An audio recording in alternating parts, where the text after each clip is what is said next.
بعض رشتے ہماری برداشت کی وجہ سے ہی قائم رہتے ہیں۔ ایسے رشتے تب تک ہی نبھائے جاتے ہیں جب تک ہمارے اندر برداشت کی سکت موجود رہتی ہے۔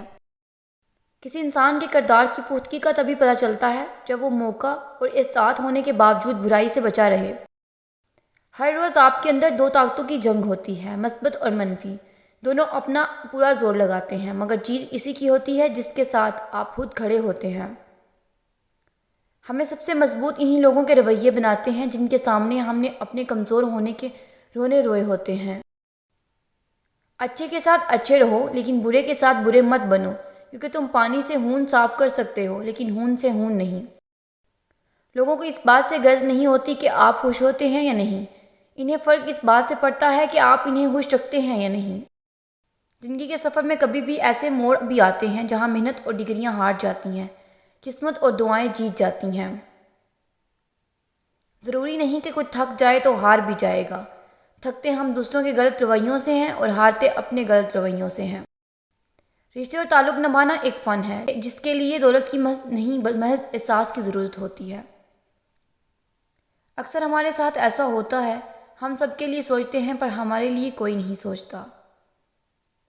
اس دنیا کی بے ثباتی اس کی سب سے بڑی حامی ہے، اور یہی سب سے بڑی خوبی بھی۔ یہاں خوشیاں دائمی نہیں تو غم بھی مستقل نہیں ہے، قحطوں کو دوام نہیں تو آنسو بھی بس کچھ ہی دن میں ختم ہو جانے والے ہیں۔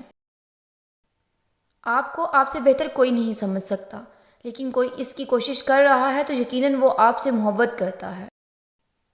جس کے ساتھ چلو اس کو بھی پتہ چلنا چاہیے، اور جس کے خلاف چلو اس کو بھی پتہ چلنا چاہیے۔ درمیانی راستہ منافقت کا ہے۔ اگر کسی انسان پر گزرنے والی کیفیت اس کے دل کے بجائے اس کے ماتھے پر لکھتی جاتی تو تم جن سے حسد کرتے ہو تمہیں ان پر رحم آتا۔ انسان لحاظ میں اتنی باتیں اپنے اندر بھر جاتا ہے کہ آخرکار ایک خاموش عادت فشاں بن جاتا ہے، جو یا تو خود کو کھا جاتا ہے یا پھٹ کے کسی اور کو۔ کوئی بھی غروب ہمیشہ کے لیے نہیں ہوتا، اور کوئی بھی طلوع ہمیشہ کے لیے نہیں ہوتا۔ بہترین ہیں وہ لوگ جو زندگی کے عروج و زوال میں اپنے رب کی رضا پر شکر گزارتے ہیں۔ اپنی ذہنی صحت کا خیال رکھنے میں یہ بھی آتا ہے کہ جو لوگ بضد ہوں آپ کو غلط سمجھنے پر، ان سے بحث نہ کی جائے اور جتنا ہو سکے کنارہ کشی اختیار کر لی جائے۔ وہ دھاگا جسے بار بار کاٹا اور جوڑا جائے وہ دھاگا نہیں رہتا، بلکہ ایک گھانٹوں کا ٹکڑا رہ جاتا ہے۔ اسی طرح رشتوں میں احتیاط کریں، ورنہ بار بار کاٹے اور جوڑنے جانے سے رشتے بھی صرف نام کے رہ جائیں گے۔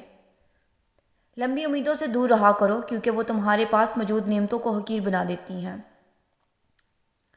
بہت مشکل نہیں ہے زندگی کی سچائی سمجھنا۔ جس ترازو پر دوسروں کو تولتے ہیں اس پر کبھی بھی خود بیٹھ کر دیکھیے۔